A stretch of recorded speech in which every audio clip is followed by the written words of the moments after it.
quiero verme fea para que él ya no me acose. Yo no iba a perder mi vida porque un señor me había lastimado. Sí me lastimó por años, sí me costó mucho trabajo, pero igual fue un proceso en el que yo lo pude eliminar y pues logré llegar a mi objetivo, que era medicina. 3 años intentaste entrar a medicina. Toda la gente que estaba a mi alrededor me decían, ya no sé para qué haces el examen, o sea, si realmente al final tú no eres capaz de pasarlo.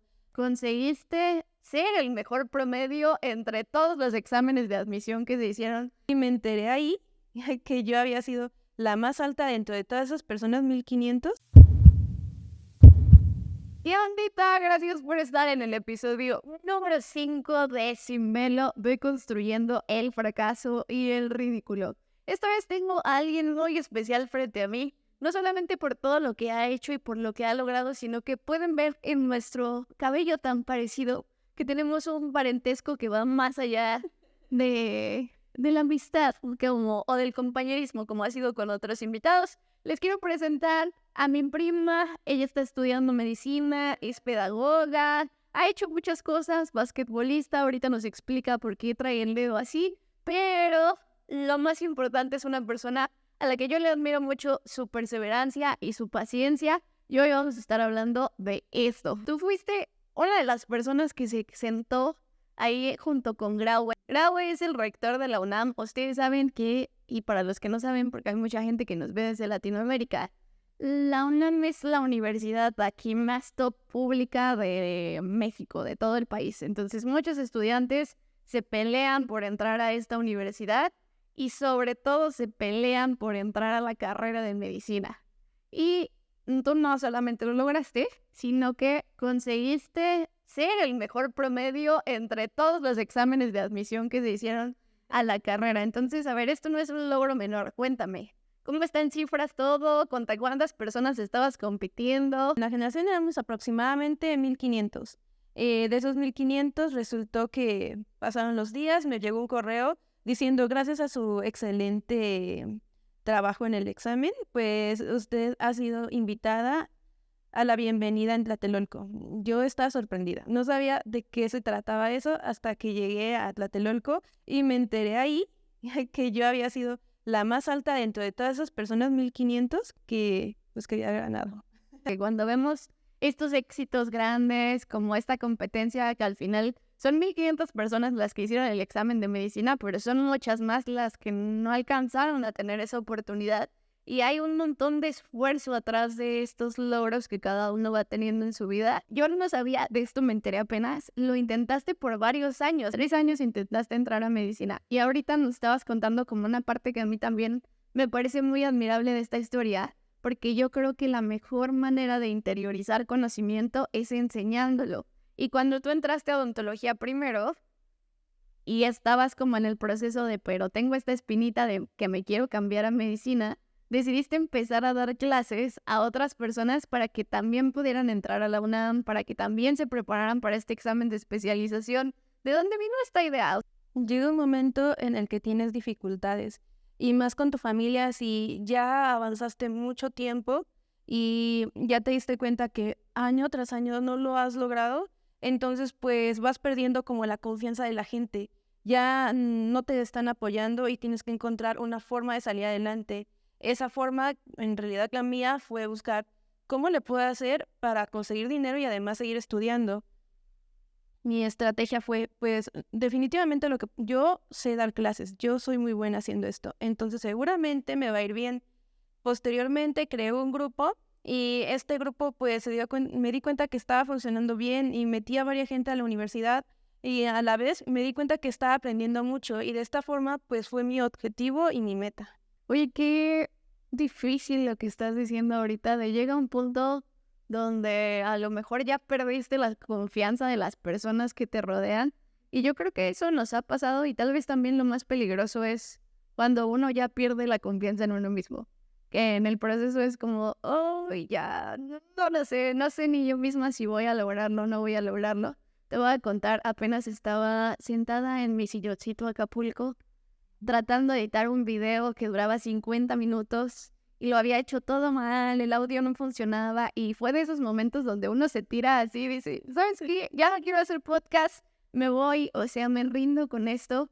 Y es todavía más pesado cuando la gente alrededor pues te dice como, oye, ¿qué onda contigo, no? Como a lo mejor no sé cómo haya sido en tu caso y me gustaría justo preguntarte, ¿cómo fue ese proceso en el que fuiste perdiendo la confianza? ¿Por qué crees que fuiste perdiendo la confianza de otros? ¿Cómo en qué lo sentías reflejado? Y sobre todo, ¿cómo le hiciste para no escuchar esas voces? Porque está muy cañón que cuando afuera te están diciendo que no, tú digas, sí, voy con toda. Es que para entender esta situación tenemos que ir mucho más atrás en mi pasado de CCH. Hubo una vez, en una ocasión, que yo pues iba en el CCH, mi promedio era bueno, era muy bueno en realidad en todo lo que hacía. Sin embargo, en una ocasión un señor me empezó a acosar, me seguía a todos lados y me espantaba muy feo. En una ocasión me llegó a corretear y pues fue muy frustrante porque yo no sabía cómo lidiar con esta situación y yo estaba haciendo mi servicio social en una carrera técnica. Tengo una carrera técnica en contabilidad con informática y justo cuando yo venía de allá del municipio al que asistía para hacer mi servicio social, pues él iba atrás de mí. O también cuando regresaba ahí en el municipio, él estaba afuera y yo no sabía cómo defenderme ante esto.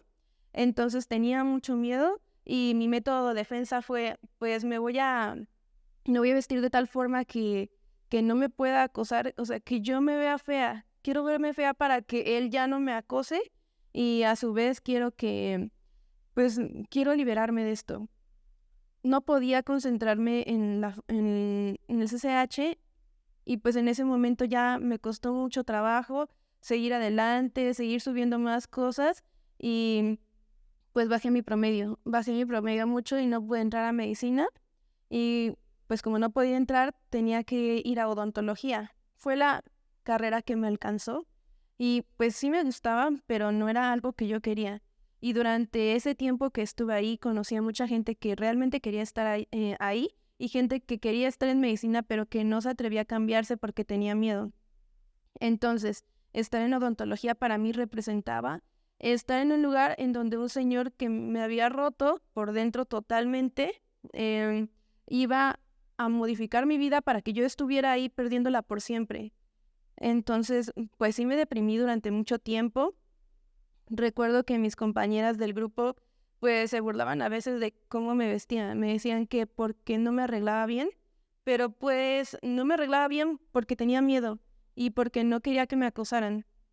Y además pues me costaba trabajo mientras estudiaba y siempre me quedaba poquito. Eran 109, por ejemplo, en el segundo examen y pedían 112 o 113, más 114 creo, de 120. Entonces me costaba mucho trabajo porque justo en el examen yo me acordaba del señor y decía, ay no, es que otra vez no voy a pasar el examen por este señor. Y entonces empezaba a tener mucho miedo, decía, otra vez no, y eso hacía que me bloqueara y me bloqueara.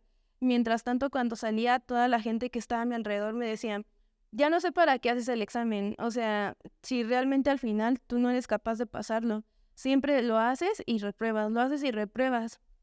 Y así fui perdiendo muchas amistades, porque a mí no me gustaba que me dijeran eso. Además, pues en un momento yo dije, ¿por qué voy a estar soportando esto? ¿Por qué tengo que quedarme aquí? Igual muchas personas me decían, no, pues quédate en odonto y acabas odonto y de ahí te metes a medicina.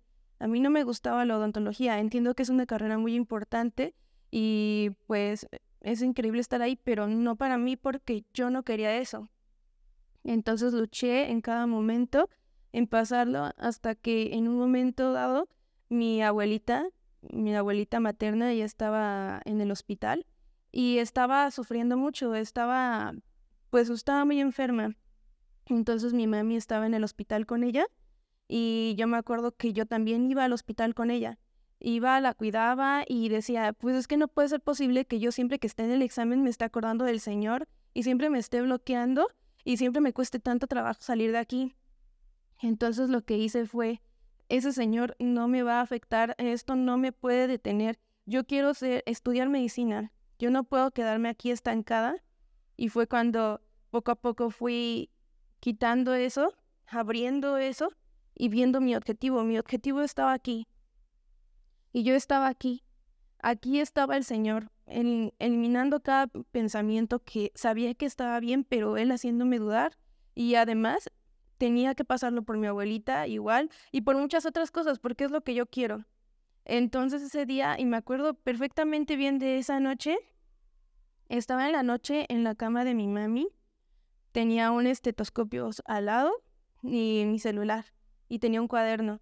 Mi mami no estaba porque ella estaba en el hospital, y dije, esto lo voy a lograr, y tiene que salir este año, ya el último examen que hice, tiene que salir ya. Entonces me puse a estudiar y no dejé de estudiar. Me faltaba poquito, ya me faltaban como 2 semanas para hacer el examen. Seguí, ya sabía de años anteriores. Igual continué hasta que llegó el día del examen. El día del examen aún tenía en la cabeza al Señor. Ese día fui con una alumna que tuve y ella también pasó el examen. Llegamos y yo estaba pensando, ¿qué voy a hacer? O sea, ¿cómo lo voy a pasar? Y dudaba en una pregunta y decía, no, ya no lo voy a lograr. Y de repente decía, no, quítate, lo voy a lograr. Y quitaba ese pensamiento y lo ignoraba totalmente hasta que decía, tengo el objetivo y esto es lo que yo voy a hacer. Y seguía y continuaba y conforme contestaba pregunta tras pregunta, me iba acordando conforme ignoraba ese pensamiento. Hasta que llegó un punto en que llegué hasta la última pregunta del examen.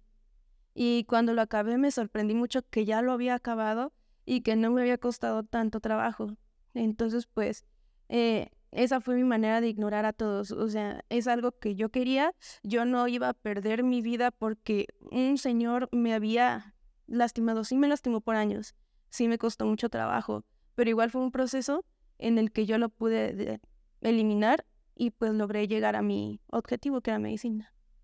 Honestamente no conozco a una sola mujer así en mi círculo de amigas, a una sola, que no le haya pasado alguna situación de acoso, incluyéndome. Es como a todas hemos vivido algún episodio donde otra persona tomó ciertas libertades y cada una tiene un proceso diferente. En algunos casos es mucho más duro que otros, pero yo creo que estas son de las cosas, honestamente, que yo creo que cada día tenemos más espacios para platicar de esto, pero todavía creo que son muy pocos los espacios para platicar de esto. Y además creo que muchas de las que lo podemos platicar ya lo platicamos a pasado, como es, mira, esto me pasó en ese momento, pero cuando te está pasando, siento que uno siente como mucha pena, como mucha vergüenza de decir, oye, este señor así, o este chico así, o en casos más graves, este tío así, que también de repente escuchamos como estas historias de terror. En ese momento, mientras te estaba sucediendo, ¿pudiste contarle a alguien? ¿Encontraste como esta red de apoyo en personas cercanas? O igual que muchas, más bien es años después, ya lo puedo procesar y lo puedo hablar, pero en su momento lo viví sola. Pues cuando pasó todo, mis hermanos estaban chiquitos. Pues mi mami sí le conté. De hecho, ese día, la primera vez que me acosó, yo venía del CCH, iba caminando, él me vio, me correteó. Primero me empezó a grabar y cuando me grabó, pues me dio miedo. Yo siempre me he hecho ejercicio, entonces no me pudo alcanzar. Corrí muy rápido. Él guardó su celular y fue corriendo atrás de mí. Yo, no sé, por alguna extraña razón, días anteriores, me abría la puerta rápido y pues esta vez hice lo mismo, abrí la puerta rápido, me metí, la cerré con mucho cuidado y él pasó corriendo. Entonces en ese momento llegué corriendo, le conté a mi mami, ella pues estuvo conmigo, me estuvo cuidando, trató de irme a dejar pues a donde tenía que ir, pero pues todo se limitaba. La verdad, al principio yo no le conté bien a mi papá, y es que mi papá tiene una situación que él no se puede pelear con la gente. Y pues no lo iba a dejar pelear. Para mí no era una buena idea dejarlo pelear. Entonces pues traté de limitarlo y no le dije nada. Posteriormente le dije a todos mis amigos, a todos los de la secundaria, los del CCH, a todo mundo le dije que me estaban acosando y que me estaban siguiendo. Y en ese tiempo pues mis amigos estuvieron acompañándome, sí hubo gente que me estuvo cuidando, pero no sé, no importaba el momento. Cuando estaba sola, en un momento cuando él se daba cuenta que yo estaba sola, él iba atrás de mí. Igual cuando me mandaban, por ejemplo, a sacar copias fuera del municipio, pues igual me lo podía encontrar afuera y siempre sacaba la lengua y se empezaba a reír o se empezaba a toquetear y como yo ya tenía mucho miedo, como ya sentía que estaba en todos lados, pues ya no tenía una forma hasta que llegó un momento en que una de mis amigas del municipio me dijo, pues ya vi que este señor te está molestando. Entonces lo que vamos a hacer es esto, vamos con mi papá, su papá era policía. Y su papá me llevó con las personas de inteligencia del municipio. Una vez que ya supieron lo que estaba pasando, fueron conmigo y pues donde yo vivo hay un campo muy grande. Entonces, dentro de ese campo, me acuerdo que había muchos policías afuera esperándome y me estuvieron llamando y me dijeron, ¿cómo vienes vestida? Y me acuerdo que llevaba una playera morada. Y les dije, no, pues tengo una playera morada. Entonces me dijeron, bueno, pues vas a salir y vas a actuar normal, como si no vieras a nadie. Y yo le dije, bueno, pues voy a salir de esa forma. Tenía mucho miedo y sentía que mis manos estaban hormigueando, pero dije, pues ya se va a detener, entonces tengo que salir. Salí y iba caminando hasta que llegué en la esquina pues de todo ese campo, y estaba ese señor. Ese día me vio y cuando me vio sacó la lengua y ya se me iba a acercar, entonces llegaron los de la patrulla y llegaron a ese lugar y me vieron. Y cuando vieron que ya se iba a acercar, me dijeron, ¿es él? Y cuando me dijeron, es él, por alguna extraña razón yo no me pude mover, me quedé quieta y no podía controlarme. Sentía mucho dolor en las manos, o sea, bueno, ardor como si estuvieran entumidas. Y dije, ¿qué hago, no? Entonces, pues no les dije nada y el señor ya se fue. Entonces, pues yo traté de caminar más rápido. Les dije que sí, pero no hablando bien. Entonces, como que se dieron cuenta que era él y ya no me dijeron nada. Me dijeron, bueno, sigue. Y entonces yo caminé y el tipo me estaba esperando en esta esquina. Entonces yo seguí caminando y empecé a correr y él seguía corriendo atrás de mí. No sé qué rayos me iba a hacer, pero traté de correr. Y cuando vi que ya me iba a alcanzar, me metí a una tienda.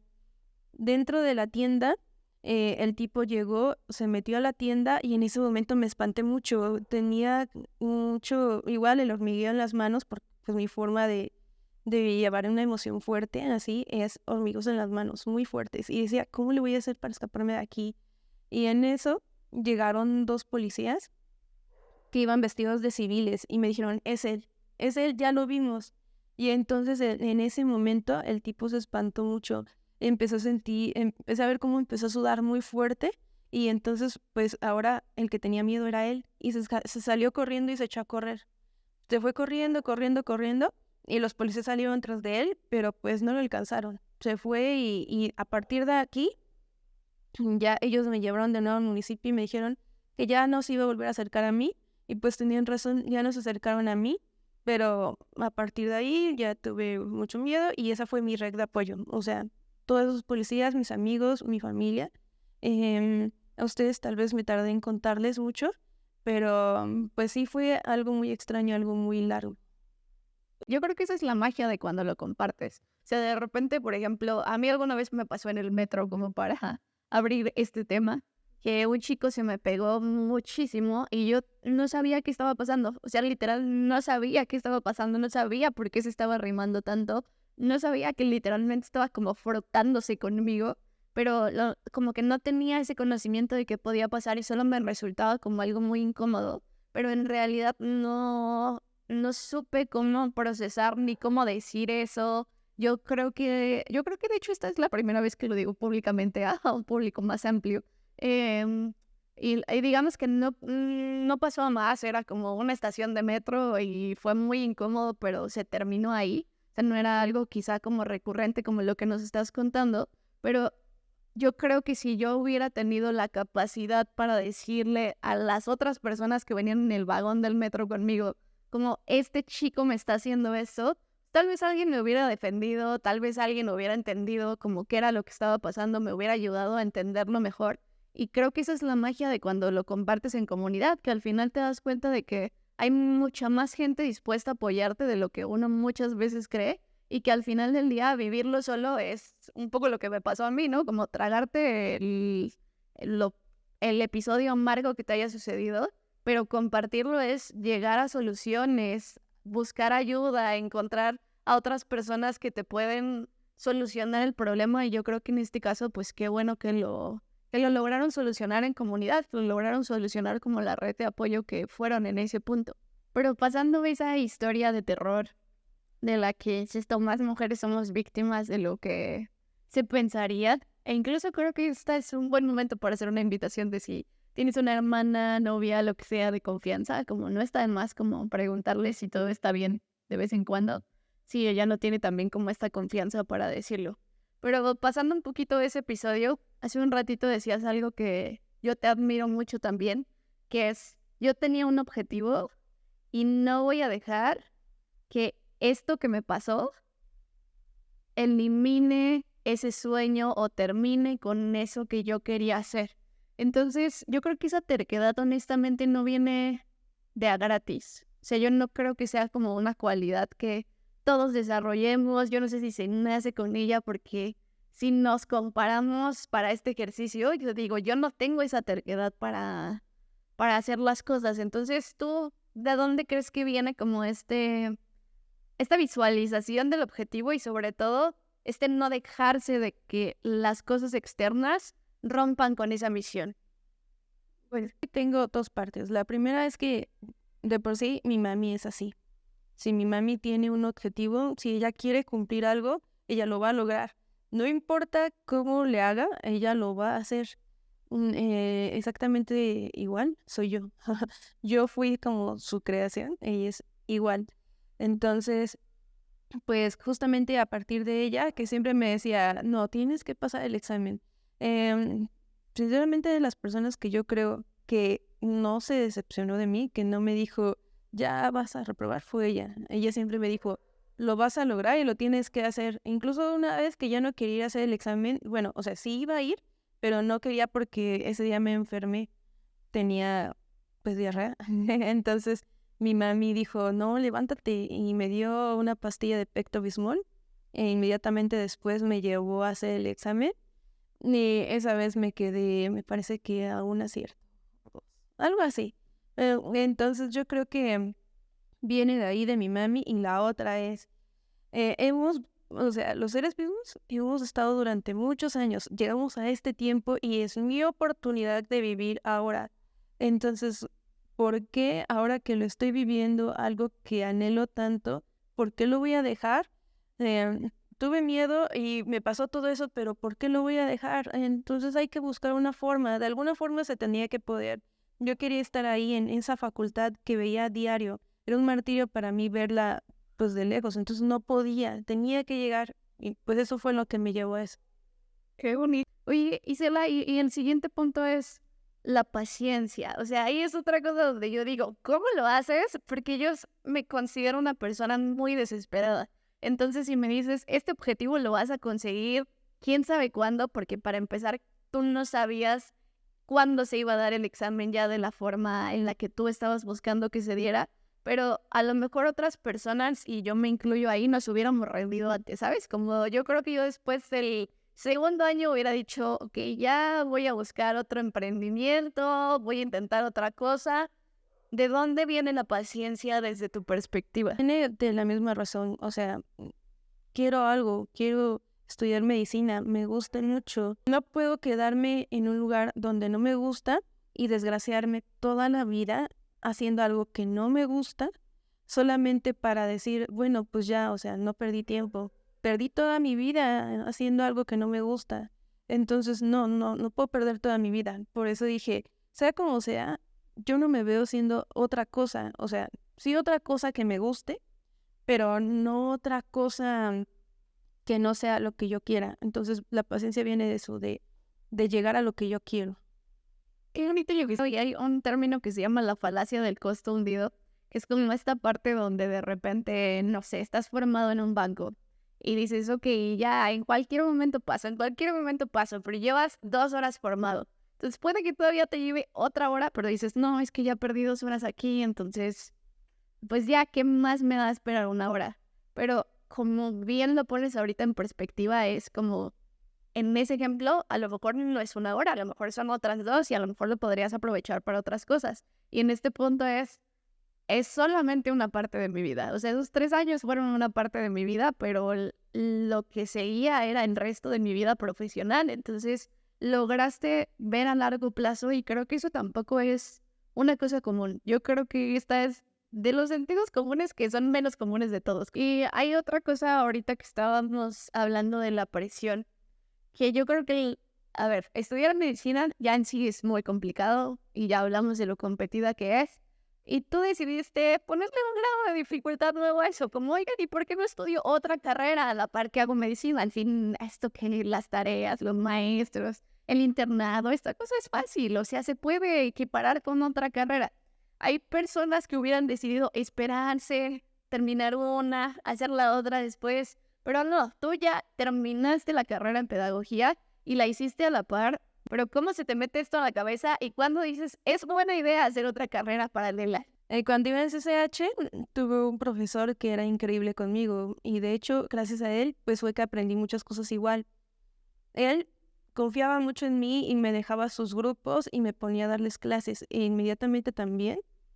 Recuerdo que él me llevaba, pues bueno, esto es importante, me llevaba a hacer el examen, por ejemplo, el examen final de esa materia fue meterme a un auditorio con unos 5 grupos igual del CCH y tenía que explicarles un tema de astronomía. Recuerdo que le llevé mi presentación en una USB y él me dijo, bueno, pues vas a presentarlo, dame tu USB y ponte en el centro. Me presentó frente a todos y pues yo estaba nerviosa. Tenía un poco de nervios, no es como que diga, me voy a bloquear. No me bloqueó tan fácil, o sea, sí me bloqueó, pero no tan fácil. Entonces, pues él llegó y dijo, ¿sabes qué? Tu USB no sirve. Sí servía, pero él no quería darme un material, quería que explicara así enfrente de todos y tenía que hacerlo. Entonces, como dependía de mi calificación, yo dije, pues va, y me solté, empecé a hablar y me dejé llevar y no me importaba, empecé a hacer bromas y él, como lo decía, era circo, maroma y teatro. Entonces yo dije, bueno, pues es lo que voy a hacer y empecé a hacer que todo el mundo se imaginara de tal forma que a todo el mundo le gustó y me conocían en el CCH sin que yo supiera quiénes eran, justamente por esto, porque ya empezaba a hablar con más gente, empezaba a aprender y ese profesor me dijo, tú eres muy buena y de hecho pues fui la mejor de esa generación en física y me dijo, pues entonces ¿sabes qué? Tienes que estudiar pedagogía en algún momento. Igual yo dije, pues igual me gusta y cuando estaba dando el curso para entrar a la universidad me di cuenta que era muy buena. Entonces yo dije, pues, si estoy estudiando odontología y a la vez estoy estudiando para el examen y a la vez estoy tratando de dar un curso, pues claro que yo puedo estudiar pedagogía cuando cerró odontología y dije, al fin me escapé de esto, yo puedo hacer lo que yo quiera hacer y voy a lograr lo que yo quiera hacer. Entonces yo dije, pues tengo la oportunidad. Llamé a esta universidad en la que me encontraba y pregunté, ¿cómo es esta situación? ¿Cómo tengo que estudiar aquí? Y me dijeron, es únicamente sabatina, tienes que venir los sábados, o sea, hay diario, pero los sábados también puedes venir. Los sábados eran días muy largos, eran desde las 8 de la mañana, 4 o 5 de la tarde, más o menos. O a veces menos, a veces sí salíamos a 11, dependía de las materias. Entonces yo dije, bueno, ¿a qué le tengo miedo? Ya he vivido tantas cosas. Si a mí me gusta la pedagogía y me gusta la medicina, ¿por qué no estudiarlo? ¿Por qué no hacerlo? Entonces dije, pues lo voy a hacer. Y pues ya estaba estudiando medicina y pedagogía, sí fue complicado, porque sí había veces en las que no dormía más, pero definitivamente me siento muy feliz de haberlo hecho, porque me di cuenta que puedo hacer todo lo que yo quiera hacer. Yo no sé si te das cuenta de esto o no, pero hay muchas personas que sobrepensamos mucho las cosas, ¿sabes? Que antes de tomar la decisión es como, oye, estos son los factores y entonces voy a meter este problema y entonces empiezas como a imaginar como el Doctor Strange, así 14,000 futuros diferentes y al final eso, muchas veces a eso le llaman parálisis por análisis, ¿no? Has analizado tanto y te has abrumado tanto con pensamientos que tomar la decisión a veces ya es muy difícil o terminas procrastinando o dejando para después las cosas que tu corazón sabe y está 100% seguro de que quiere hacer. Entonces, esa magia que tienes, que, no sé, esta es mi pregunta aquí. Es como también te pasa, tú sobrepiensas o dices, no, a ver, ya, bye, porque esto es algo que se ha repetido durante la conversación. Tengo estos pensamientos, pero les digo, no, chao, nos vemos más tarde, ahorita no te quiero escuchar, voy por mi objetivo. Y yo creo que esa no es una cosa fácil de hacer. Entonces, cuéntame, ¿tienes esta maroma de pensamientos en tu cabeza o simplemente para ti es fácil hacerlos a un lado? ¿Cómo los haces a un lado? Mm, sí me pongo a pensar las cosas. No, nunca hago una cosa así por impulsividad. No digo, ya lo voy a hacer rápido. Tengo que pensar bien qué es lo que voy a hacer y cómo lo voy a hacer. Tengo que evaluar si realmente me conviene y me va a llevar pues por el camino que yo quiero. A mí me gusta mucho dar clase y creo que lo hago muy bien. Entonces, pues yo dije, pues sí, o sea, ¿qué es lo que me saldría mal en este caso? Tal vez que me llenara de tareas, sí, eso le pasa a todo el mundo. Realmente si nos damos cuenta del tiempo que perdemos a veces, pues podríamos aprovecharlo y yo lo aproveché usándolo en lo que me gustaba. Entonces justamente eso fue lo que decidí, el tiempo que luego pierdo, por ejemplo, no sé, en Facebook o en algún procrastinando, por ejemplo, lo puedo aprovechar para hacer esas tareas que me faltan. O sea, siempre hay una forma de tener tiempo. Hay que ver qué es lo que yo hago que me está quitando un poco de, pues igual de tiempo para usarlo en algo que te guste. Y entonces, pues eso fue como mi mapa, porque yo en mi cabeza hago como mapas conceptuales. Mi cabeza está, bueno, mi mente está hecha de esa forma. Y pues de esa forma llegué a ese punto. Dije, pues bueno, o sea, no creo que se vea tan complicado. Y a ver, esta parte ahorita que hablabas de la gestión del tiempo me parece súper importante para lograr las metas. Y yo sé que tú eres una persona además que se ha enfocado en nutrirse desde diferentes maneras. Ahorita voy a ir a por qué traes esa férula en el dedo el día de hoy.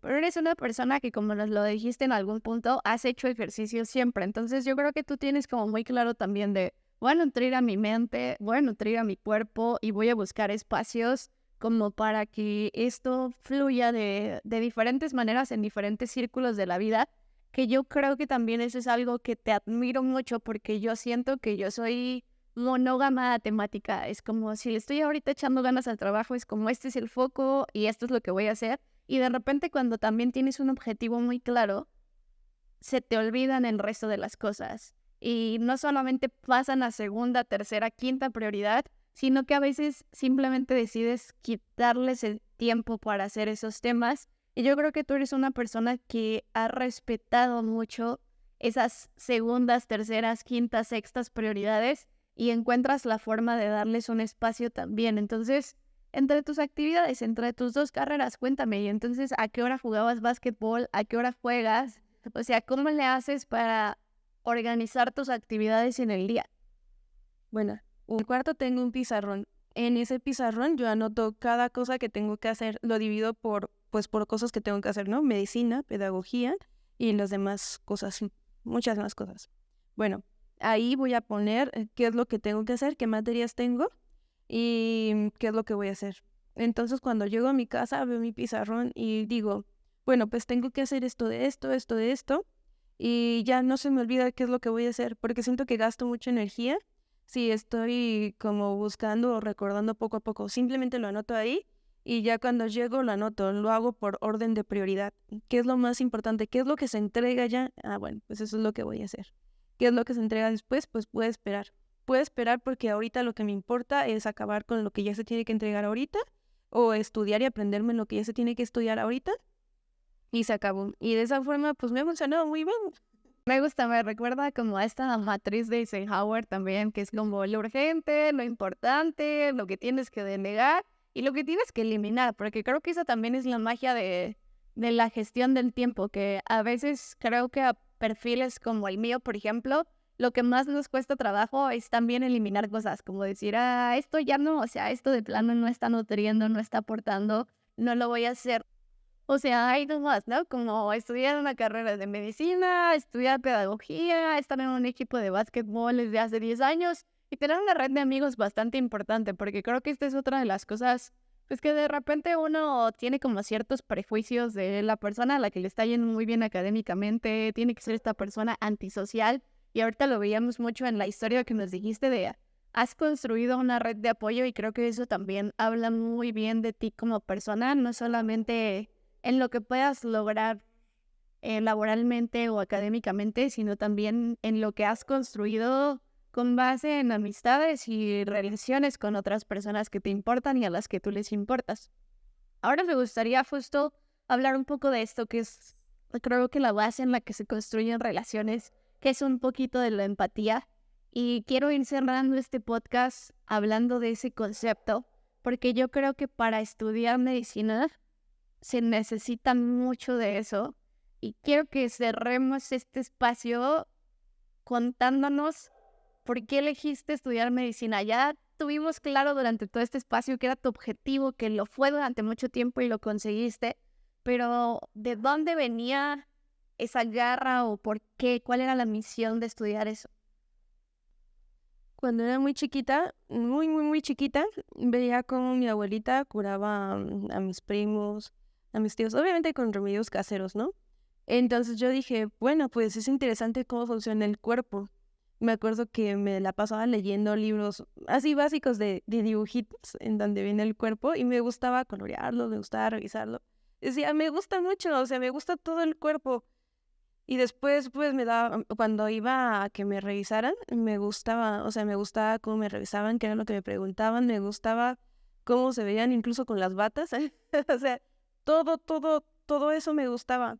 Y entonces yo decía, bueno, pues yo también lo voy a hacer. Entonces, una de las travesuras que llegué a hacer dentro de todas las que he hecho en mi vida, fue que, por ejemplo, mi papá se sentía mal, estaba acostado y yo llegué con un clavo porque creí que el clavo era una jeringa y lo piqué.